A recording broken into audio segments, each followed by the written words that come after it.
Ever wonder about the simple physics of a bouncing ball? Today, we'll explore the basics of simulating this common motion in Manim. Get ready to see how a little code can bring objects to life right before your eyes.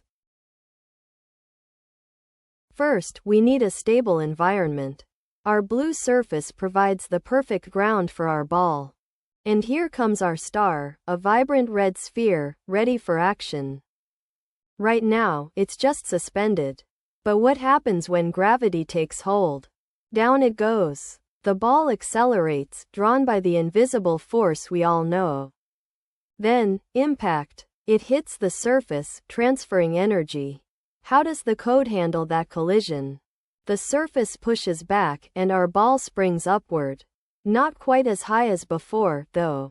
Why doesn't it go back to its original height? Each bounce involves a tiny loss of energy.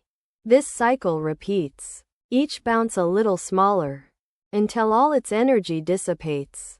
We're orchestrating this dance, defining its speed, height, and how it reacts. Think of a basketball. This simple model captures its essence perfectly, doesn't it? So, we've seen how a blue surface, a red ball, and the magic of gravity create a dynamic scene.